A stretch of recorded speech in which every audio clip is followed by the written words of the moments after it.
Bismillahirrahmanirrahim.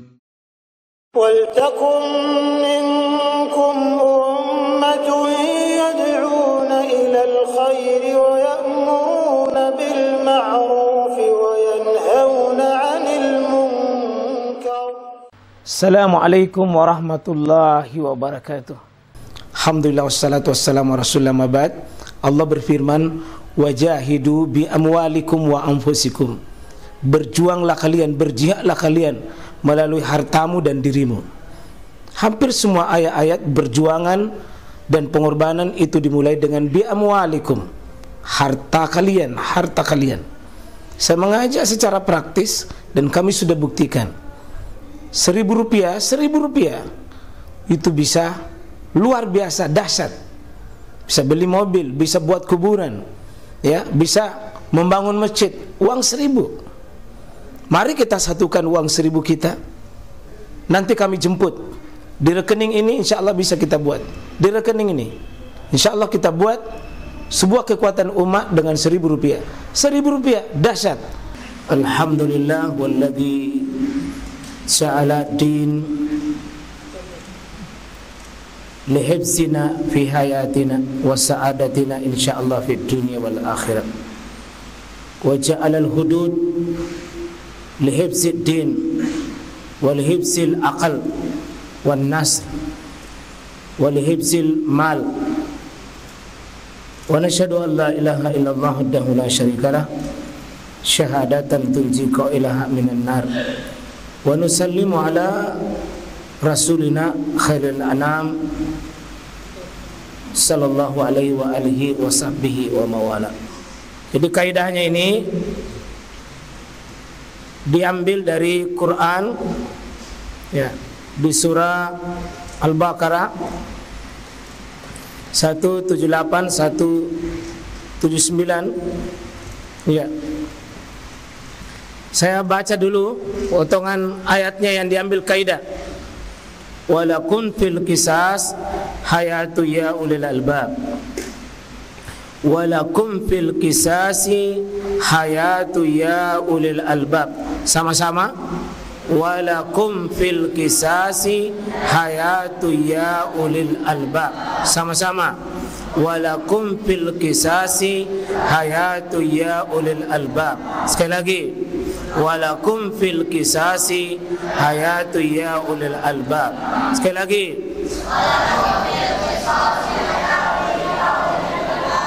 Ya, coba kita ulang. Tidak apa-apa. Kita coba. Walakum fil qisasi hayatu ya ulil albab. Walakum fil qisasi hayatu ya ulil albab. Diulang sama-sama. Walakum fil qisasi. Kalau kita terjemahkan ini, dan bagi kalian, wahai kita ini yang pemeluk Islam, umatnya Rasulullah, bagi kalian fil qisas, terhadap kisas, yakni hukum setimpal,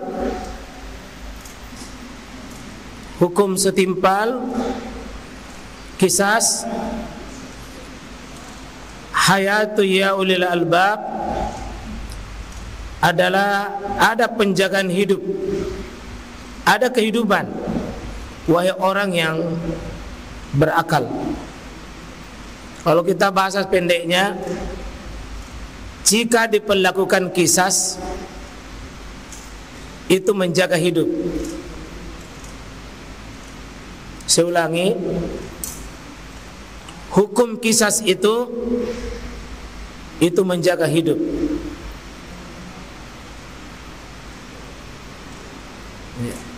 Saya ulangi, hukum kisas itu menjaga kelangsungan hidup. Bagi kamu, wahai orang beriman, wahai orang berakal, pada hukum kisas itu, apalagi itu kisas? Apalagi kisas ihwa? Membalas yang seimbang. ya pembunuh dibunuh.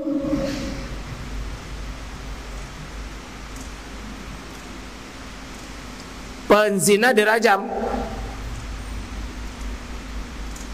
Ya, yang menjatuhkan gigi, yang menusuk matanya orang ditusuk juga matanya. Yang apalagi namanya itu kalau orang dibunuh baru dicincang-cincang, dimutilasi. Kalau kasih cipek giginya orang, kasih cipek.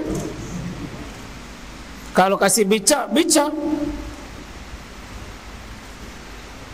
Pada ayat ini kisah khususnya dalam Al-Qatla, dalam hal membunuh. Ayat ini bicara kalau engkau membunuh pembunuh, nah itu maksudnya itu.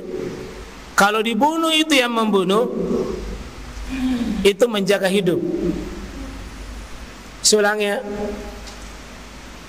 membunuh yang membunuh justru itu menjaga hidup. Membunuh yang melakukan pembunuhan justru disitulah kehidupan.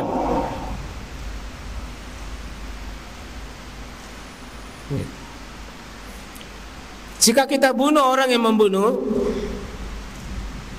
justru di situ ada kehidupan. Kalau dibiarkan itu hidup, itu pembunuhnya, justru itu yang mengundang mati. Dan justru itu yang tidak menjaga kehidupan. Luar biasa ini Pak, kaidah besar ini, kaidah cukup besar ini.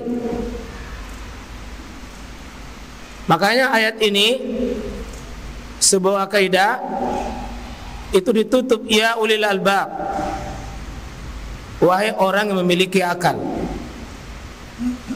Ya, hanya orang berakal yang bisa sampai ini di pikirannya itu. Kalau pembunuh dibunuh, justru itu yang membuat tidak ada lagi orang membunuh di belakangnya. Pasti terjaga kehidupan kalau hukum qisas ini.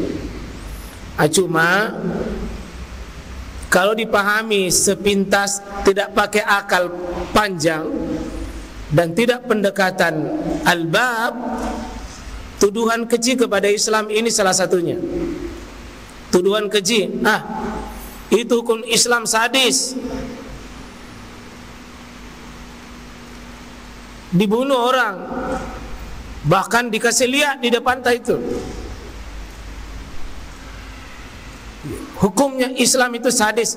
Ini yang tidak pakai ulil albab, tidak pakai akal, tidak pakai perenungan, tidak pakai pemahaman, tidak pakai tadabbur.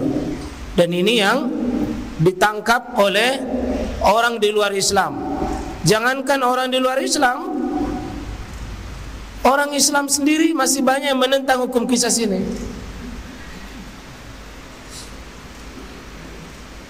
Karena itu kalau kita buka Al-Quran, ada 4 kisas, ada 4 ayat yang dimulai dengan kutiba. Yang paling populer itu kutiba alaikumusiyam.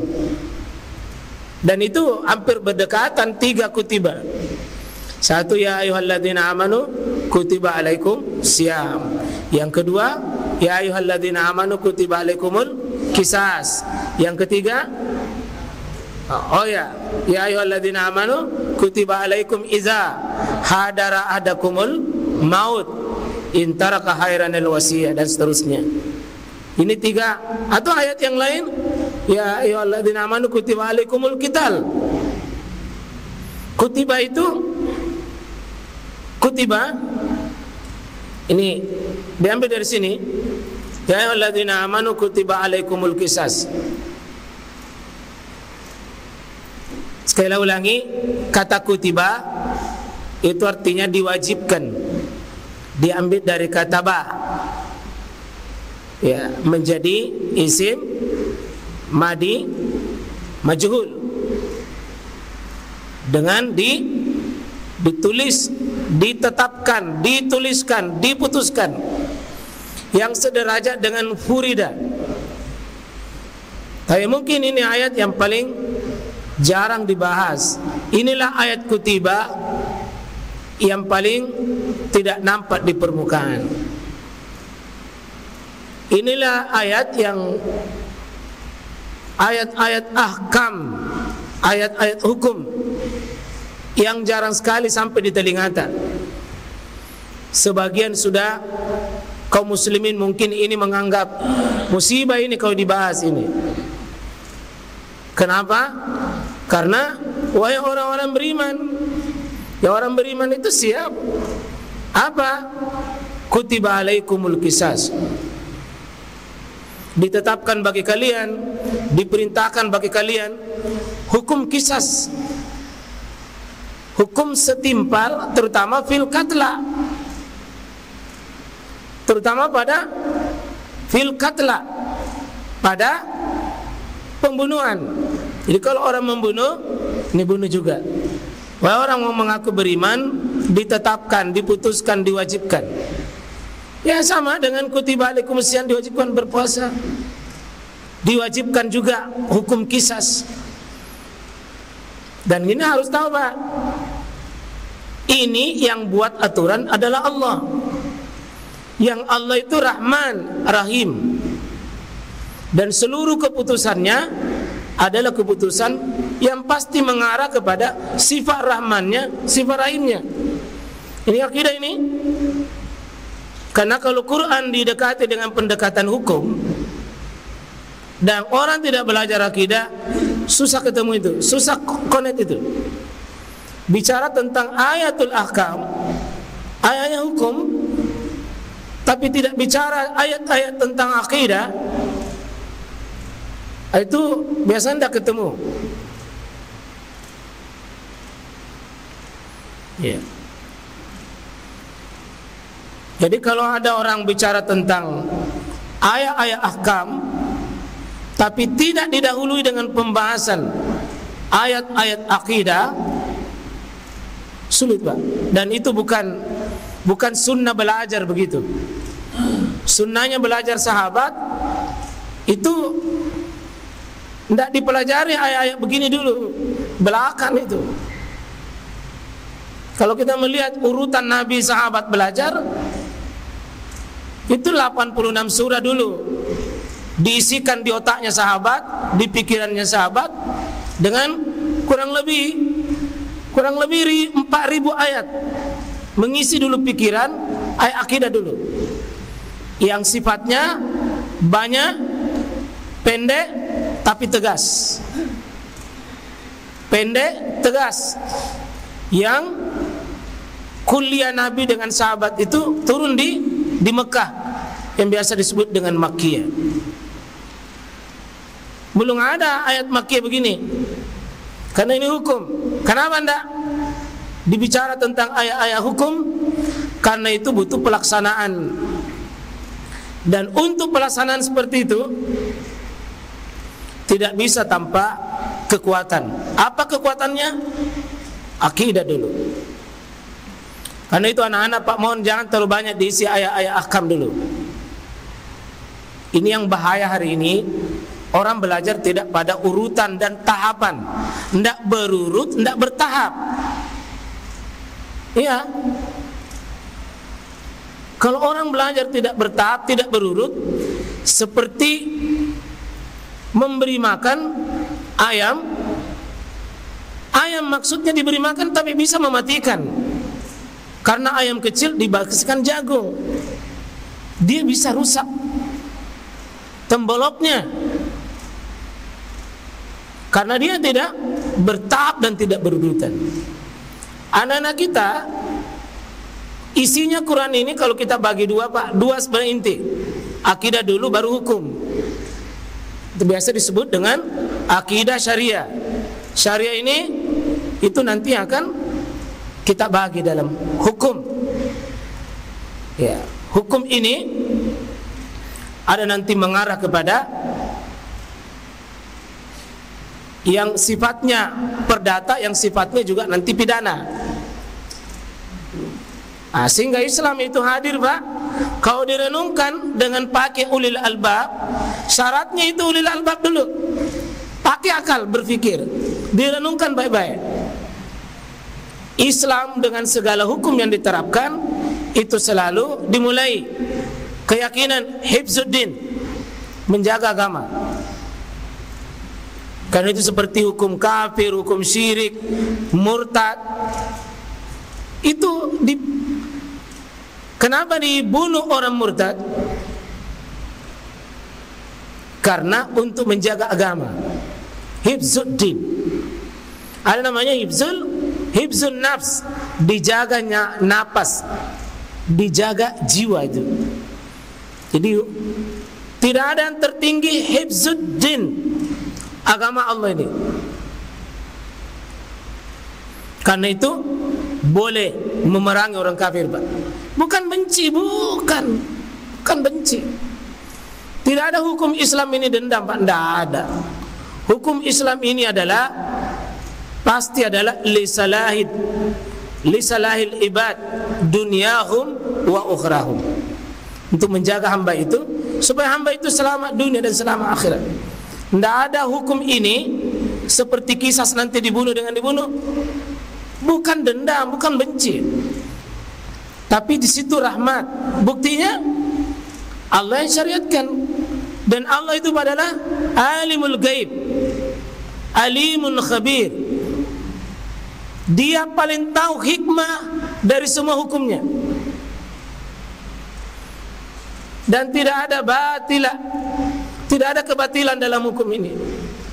Pasti baik, pasti baik. Dan mengandung maslahat kubra, maslahat besar. Kenapa? Karena Allah yang ciptakan kita, Allah juga menjaga kita.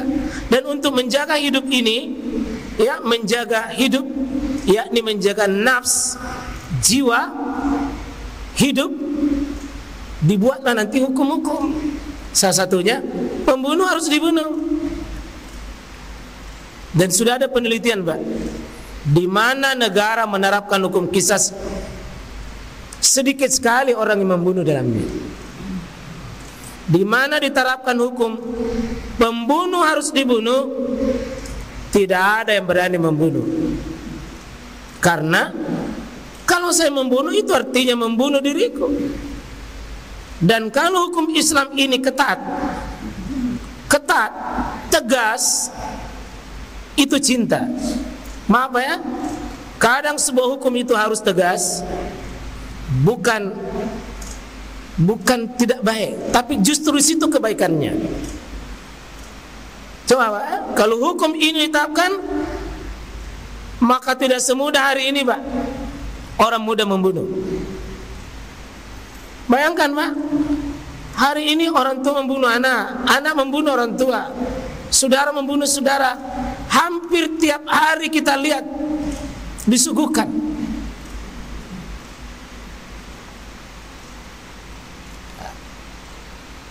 Maka di Mekah, kalau antum mau naik kapal di Jeddah, jalan menuju Jeddah itu ada satu masjid Qisas, Pak.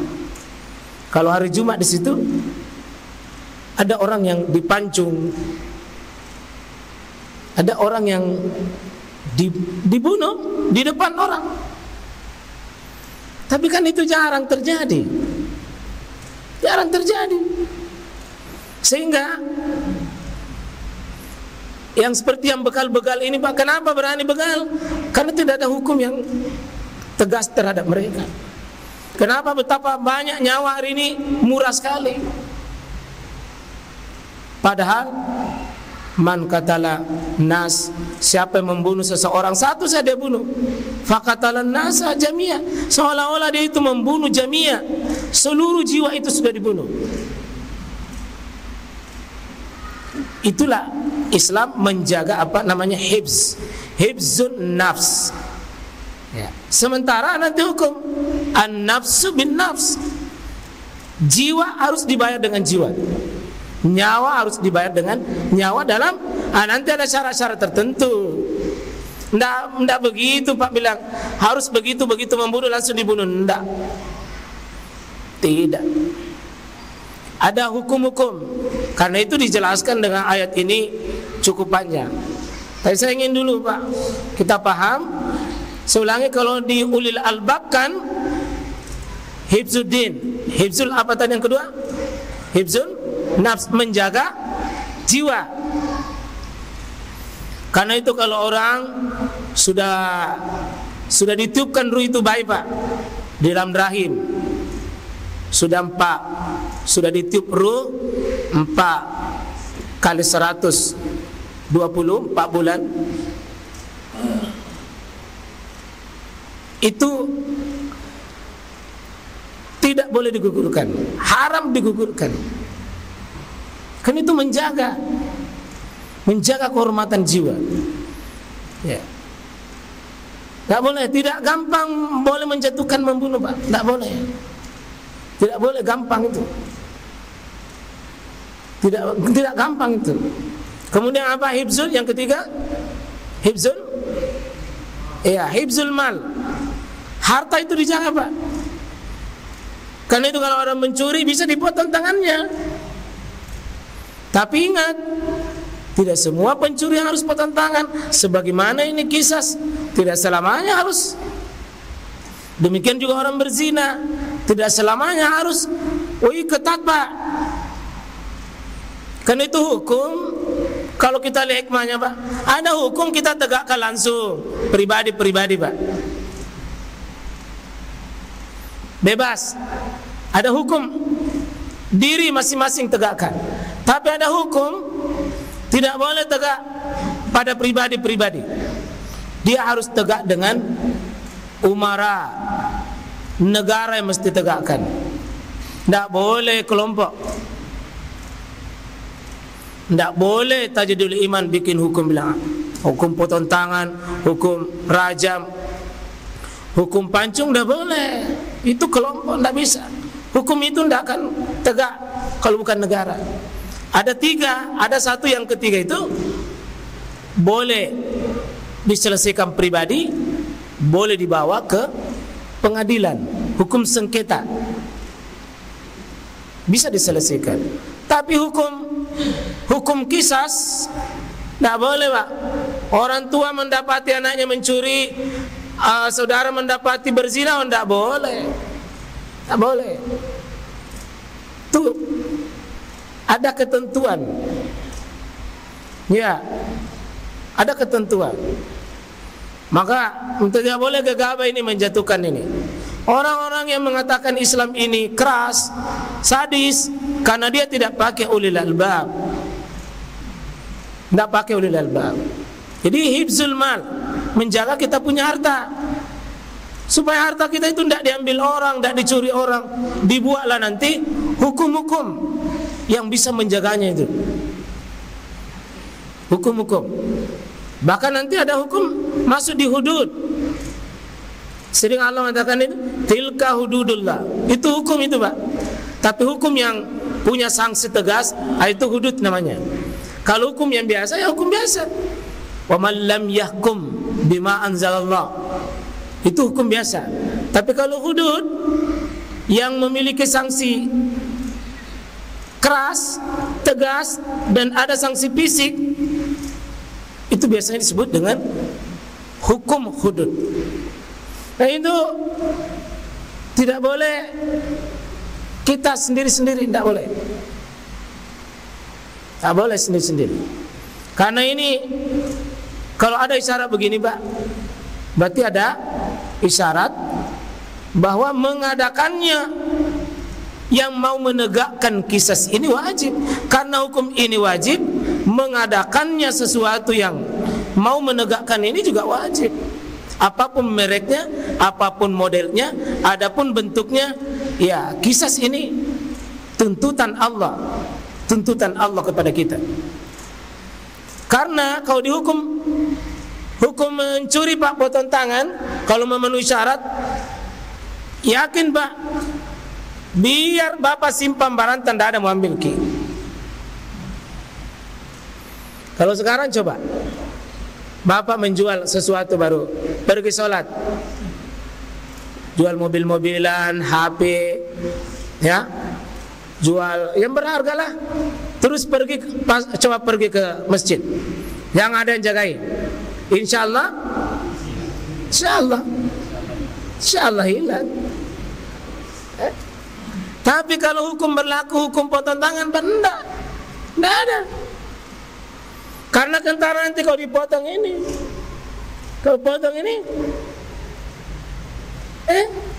kelihatan pencuri. Kalau yang pencuri Pak berdasi, pakai mobil mewah, bicara di depan, padahal paluka. Karena kita terlalu maklumi hukum ini. Tapi ingat Pak, sekali lagi, jangan coba-coba bicara begini di hadapan orang yang tidak tahu akidah Islam. Nggak bisa.